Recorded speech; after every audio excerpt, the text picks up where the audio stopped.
3, 2, 1.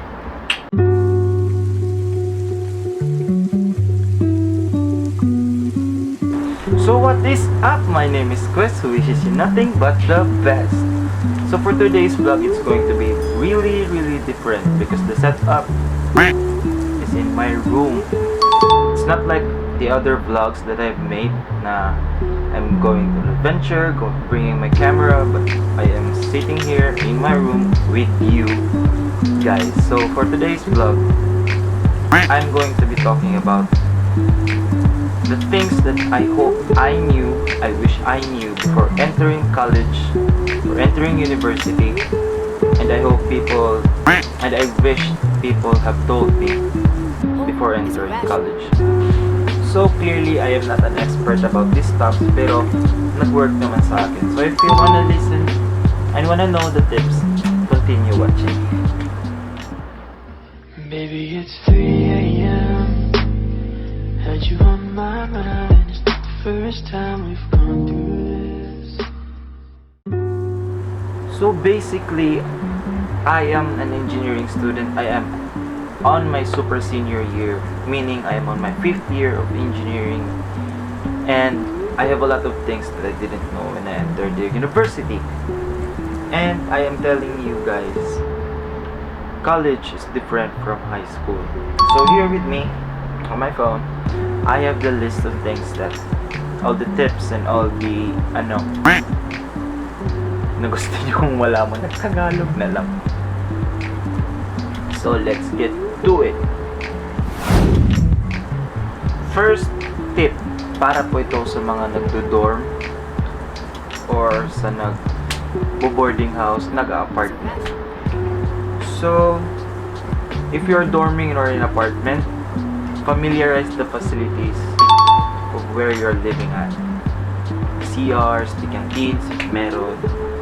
Tsaka, get to know with your boarders. Create relationship first.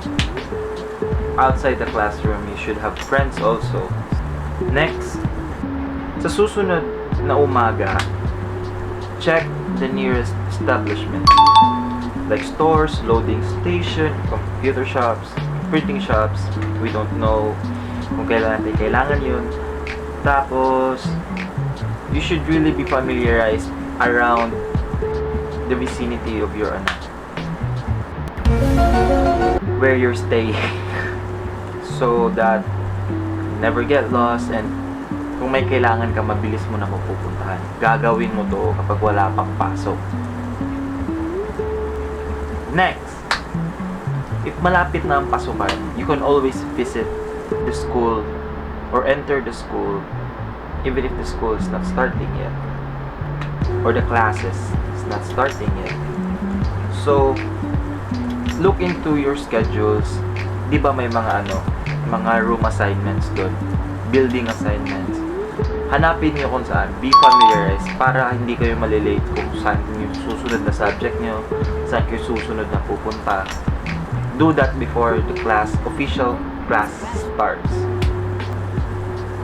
Next, so meron tayong mga high school friends noon na nasa ibang school na nag-aaral. Tsaka meron din tayong mga parents na naiwan if ever nasa dorm tayo. Pero if nasa bahay lang tayo, good. Pero yung nasa mga dorm, yung na homesick, always communicate with your friends, communicate with your parents, kumustahin mo sila, kung anong ganap, kung ano bang nangyayari sa kanila. Para naman, it will lessen the burden of being homesick. So, I always do that when I was in the university. Next, mindset. Malapit na yung pasukan. I-set mo yung mind kung anong gagawin mo bukas. Kung anong gagawin mo next week, gagawin mo next month, yung mga plano, yung goals mo, i-set mo na. You can write it down in a paper or in the notes or the reminders of your phone para parang wala kang makakalimutan talaga. Para diretso yung journey mo as a college freshman. Now going to your first official day as a college student. Now, malapit na yung pasukan. So, bibili na tayo ng school supplies. As a college student, di na to parehas ng high school or elementary na. Yung assignment notebook, iba. Yung quiz notebook, iba. Yung lecture notebook, iba. No. Dito sa college, 1 binder or 2 binders is enough. For my personal experience, I use 2 binders kasi yung schedule ko ng MWF is the same at yung TTH tsaka Saturday ko is also the same. So, yung first binder ko for MWF tapos yung TTH is para sa isa naman. And para makasave pa po kayo para sa next time, kunwari, or naubos na, huwag bumili ng bagong binder. Refill na lang po yung bibili natin. Tsaka yung ballpen. Kasi mahilig kasi ako sa G-Tech na ballpen. Hindi na ako bumibili ng buong body. Bibili na lang din po ako ng refill para makasave tsaka may extra pa akong money for other gastusin. Tapos, you should also buy one big, yung folder na may divider, yung parang may divider na for your certificates because we never know kung anong seminars or kailan ka tatanggap ng certificates. Tapos, for your, quizzes, test papers, whatever, baka, kailangan ng compilations and your teacher might need it after the sem. And lastly, the moment that I have received my assessment my assessment where the list of subjects, the bills are located, I will plot my subjects into Microsoft Excel.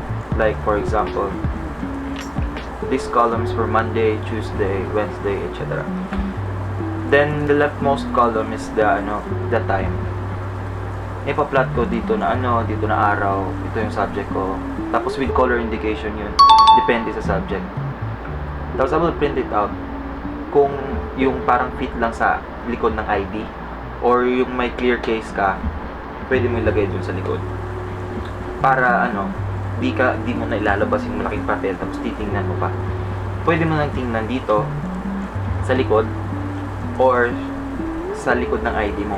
Or much better, pwede mong i-upload or i-send mo sa Facebook, sa Messenger mo, then i-download mo at gawin mong wallpaper hanggang sa ma-memorize mo yung schedule mo. And yes, before I forget, bumili ka rin ng ibang kulay ng ballpens. Lalo na yung parang highlighter na color, parang neon ng mga ballpens. Kasi one professor recipe namin when you use colored pens into your notes, it will register to your mind very quickly. For example, sa formulas daw. Kasi as an engineering students, we face formulas or numbers araw-araw. So sabi niya sa amin, in order to memorize all formulas easily and to remember them, we must take note or write them down using the highlighters. The neon pen colored pens. So yeah, it was effective for me. I don't know if it will work for you, pero I'm giving you a tip, so because it worked for me. And also different colored ball pens, like for dates. Diba sa history may mga date, pangalan ng tao, kung ano-ano. Yun yung ginagawa ko. Now entering your first day as a college student na yung first day ko talaga nakakatakot kasi na-culture shock ako. I am from Surigao, then I went to Cebu. Tapos may mga language barrier, pero hindi ako na-experience na language barrier. Ang daming tao, tapos parang dami mong taong makakasalamuha, tapos hindi pa sila familiar lahat. So nakaka-culture shock. Tapos yung sa time naman kasi hindi kami dumaan ng senior high. Parang yung sa high school, straight lang yung subjects until maghapon. Dito sa college, may breaks, ibang-iba yung araw-araw yung subject. So parang na-culture shock talaga ako. Tapos the only sana may nagsabi sa akin ito, pagdating mo sa room, if may nakita kayo nag-aabang din, talk to them. Like, they're going to be your classmates. Like, blackmates. Sila yung first friends mo for the whole semester of your first year in your college life. You must first approach them, get to know them, para pagpasok niyo ng classroom, kapag nakabukas na may kausap ka na, di ka parang timang doon sa gilid na tumitingin at naghihintay na matatapos na yung first subject niyo. Always try to approach somebody first. Make friends and then keep them. There's another side of the story also. You really need to humble yourself down on your first day of school or in your whole entire freshman year or entire college life. Kasi if ever you're a valedictorian or a varsity or a champion sa quiz ball or Mr. and Miss pageant in your in your high school year, no one cares. Sa laki ng campus nyo or sa bago ng mga tao na mimit mo, it is impossible na walang valedictorian dyan, walang naka-achieve ng mga na-achieve mo. It doesn't mean that all of your achievements is useless, but you don't have to brag about that on your first day and on your first meeting. So you just to humble yourself down, and you don't have to think na you're on the top of the food chain, like that you can run the school. No. And no one cares. Really, no one cares. Because you really need to know how to humble yourself. Because if you're not going to, ang college life mo mismo magtuturo sa'yo niyan. So, on your first day of class also, sa ibang schools, may may mga booth na sa mga club, more organizations na pwede mong salihan. On your breaks, try to check them out. Like, find your interest, find what you want, but discover more about you. Don't be afraid to sign up if you're interested. Ako nga yung nasa university ako. I signed up to many clubs and organizations as much as I wanted to. But also, thinking about my academics first. Pero, find a family outside your classroom setting. Kasi and it is also fun na roaming around the campus na may nakakakilala, may iba ka nakakilala, may nag-ma-approach sa'yo, pero always know your priorities, your academics. And now na kilala mo na yung mga ka-blockmates mo, you've registered into a club or organization, you've built new friends and relationships, ask for their social medias. It is one way to lessen the burden of being homesick. At least may ka-chat ka na classmate mo, may look forward ka na bukas na conversation or happenings or ano ba yung plano nyo.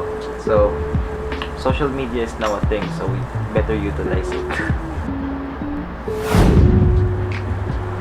Another thing also, speaking of social media, like the pages, follow the pages, reliable pages ng campus nyo, yung school nyo.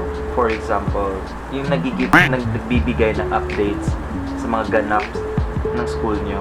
It's your guide kung yung anong mga pangyayari sa school, kailan mo malalaman na walang pasok, or kailan ka makakapag-relax, or etc. Basta, it will be useful. One thing also, be sensitive and always pay attention. Not just with your teacher, but with your friends. Bago ka pa lang sa lugar na to, or sa lugar na yan, ay mga bagong tao yung makakasalamuha mo. Maybe they're from a different upbringing, culture, beliefs, or they're from a different place. So, always reevaluate yourself. Always study their movement, their attitudes, or on how you will approach them. Kasi back on your first day, may hater ka na. So, always be sensitive and pay attention in your surroundings. Huwag basta-bastang gumalaw. Always think before you act or you talk.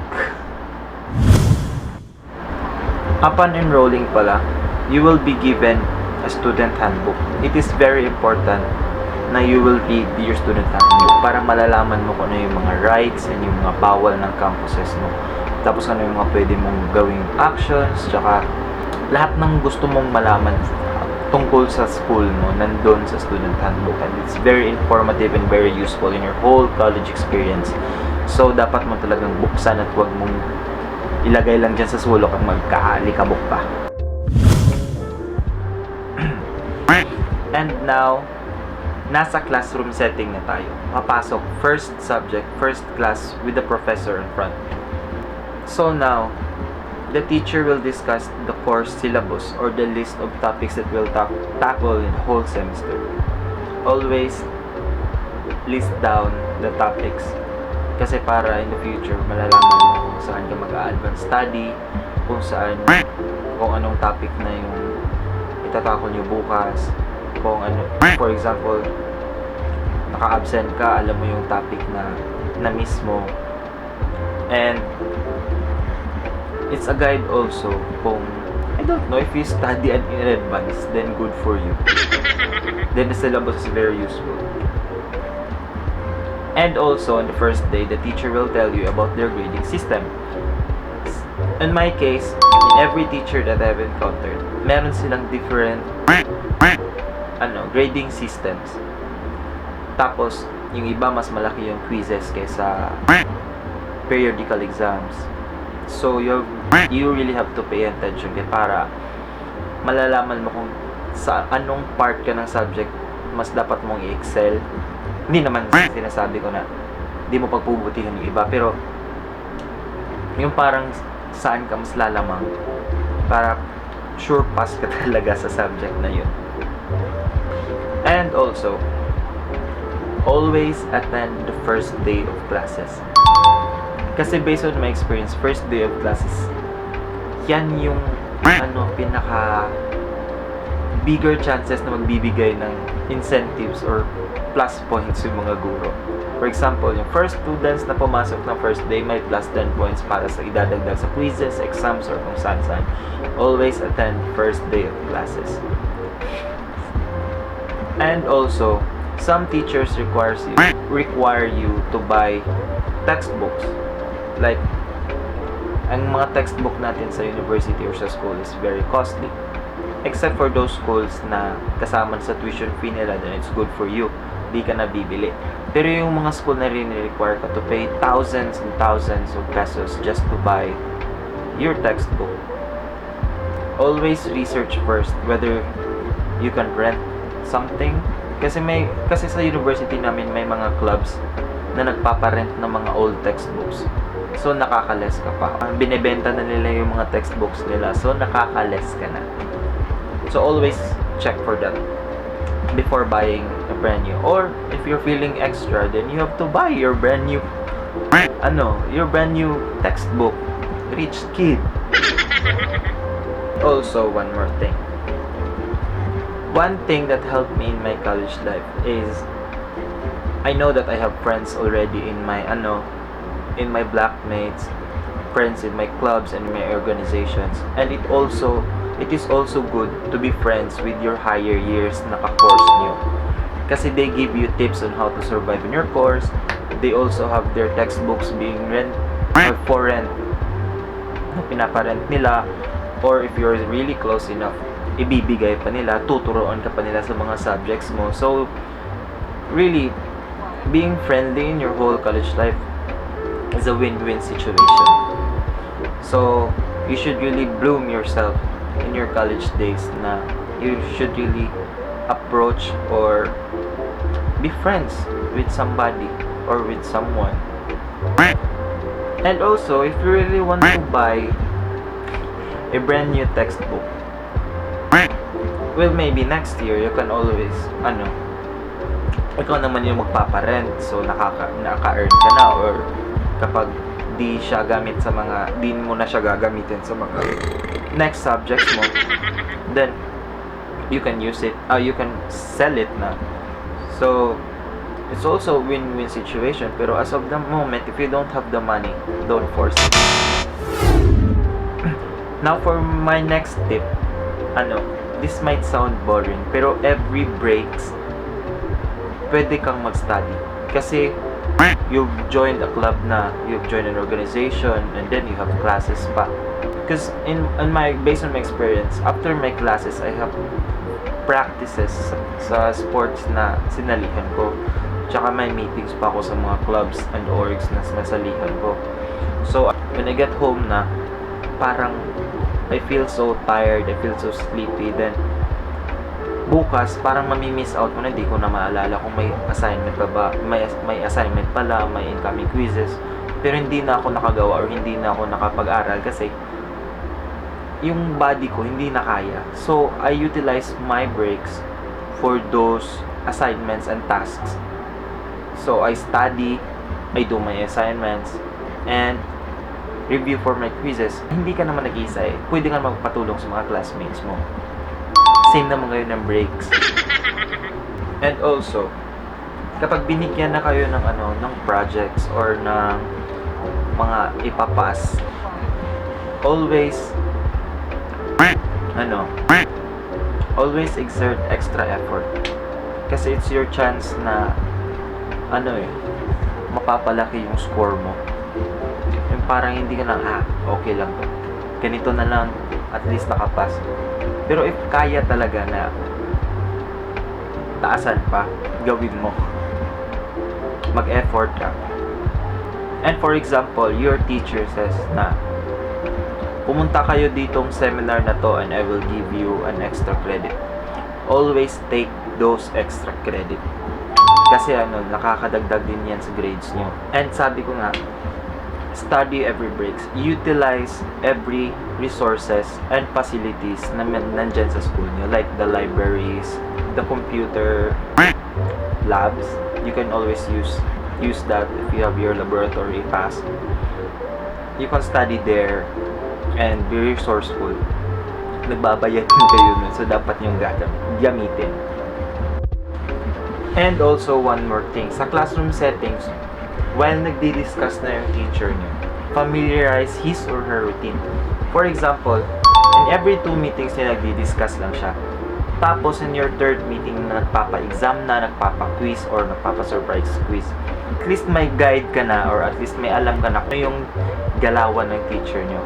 At least nakaka-advance study ka na, alam mo na kung anong gagawin mo throughout your week or throughout your days. Another tip, since may clubs ka na, may organization, may academics ka pa, know your priorities. For example, need na practice ng sport mo, tapos may upcoming exam ka bukas. Always prioritize your academics and always know your priorities. Second to the last tip, this is also a great tip. Always learn to reward yourself. Give yourself time also. Love yourself. For example, may na-achieve ka after exams or every after game, win or lose. Treat yourself, only yourself. Fly solo or with your friends. Pero mas maganda talaga yung ikaw lang. Para may time ka naman sa sarili mo. Pero if may celebration naman with your friends, at least makaka-budget ka naman. Pero always give time for yourself. Reward yourself because you deserve it. And for my last tip for this vlog, always find an anchor or that will help you go through to your day or through every challenges that you face. Because I tell you, college is not easy. Whenever I get down, I feel lost and unguided. What I do is I always pray and I listen to Christian songs. And also I communicate with my parents to help me and to lift me up also and to re-inspire me and rekindle my drive ko as a student. College is hard, but it doesn't mean that you are alone. Marami ka ng friends, you have Jesus, you have your God, your parents. I hope you survive your college life. I wish you well. Laban lang. And if you find this vlog helpful, please do like, comment, and subscribe. And please do comment down your vlog suggestions because I need them. Kailangan ko ng mga vlog suggestions na gusto nyong makita pa dito sa channel ko. Then don't forget to like, comment, and subscribe.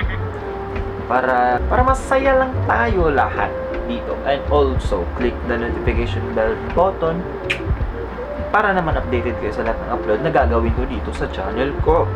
We're a growing family here na. So, please, do share this video if you find this helpful. Baka naman may maka-view nito at saka matutulungan natin, di ba? Comment your suggestions down below. And this has been Quest. I hope I helped you today and into your college journey. Good luck. God bless. Thank you.